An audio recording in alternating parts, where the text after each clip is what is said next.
건설사 대표 홍길동 씨는 사업 부진으로 휴업을 하고 다른 일을 알아보다가 세월이 흘러 다시 건설업을 해보려고 하는데 사업자 등록은 그대로인데 구청의 건설 면허가 취소되었다는 사실을 듣고 얼굴이 불그락 푸르락 되었다. 휴업 이후 경황이 없었는데 왜 그런지 구청 담당에게 물었으나 공무원은 묵묵부답이다. 건설업에서 영업정지나 과징금이 부과되는 경우가 어떤 건가요? 네, 건설업에서 1년 이내 영업정지나 공사계약 금액의 30%에 해당하는 과징금이 부과되는 주요 사례는 다음과 같습니다. 건설업 등록 없이 공사를 수행한 경우, 직접 시공 비율을 위반한 경우, 예를 들어 종합건설업체가 50%의 직접 시공 비율을 충족하지 못한 경우가 이에 해당합니다. 건설공사 하도급 제한 규정을 위반하거나 하도급 받은 공사를 임의로 재하도급 준 경우, 원도급인이 하도급 업체를 제대로 관리하지 않은 경우, 등록 말소가 되는 경우도 있다던데요. 맞습니다. 건설업 등록이 말소되는 경우는 크게 강제 말소와 선택적 처분 말소 또는 영업정지로 나뉩니다.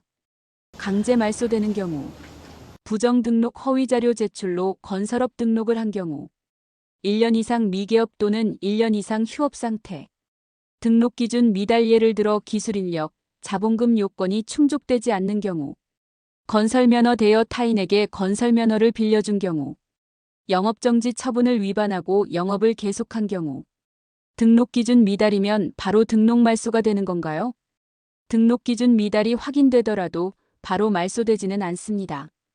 해당 업체가 이를 시정할 기회를 주고 일정 기간 내의 기준을 충족하지 못할 경우 등록이 말소되거나 1년 이내 영업정지 처분이 내려질 수 있습니다. 영업정지를 받은 경우에는 어떤 절차를 따라야 하나요? 영업정지를 받은 경우에는 반드시 등록 적합보고를 해야 합니다. 영업정지 기간 중에 등록 기준을 충족했음을 증명하는 자료를 제출해야 합니다.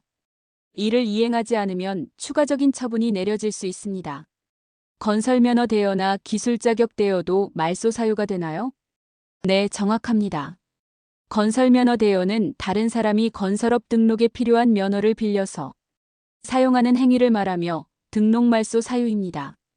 또한 기술자격 대여를 통해 기술인력 요건을 충족하도록 한 경우도 동일하게 처벌 대상입니다. 등록 말소 사유 부정 등록, 건설면허 대여, 기술자격 대여 등 중대한 위반, 영업정지 사유 하도급 제한 위반, 직접 시공 비율 미준수 등 비교적 덜 중대한 위반. 홍길동 영업정지나 과징금을 피하려면 어떻게 해야 할까요? 건설업 전문 이드 노무사세무사는 다음과 같은 관리 방안을 추천드립니다.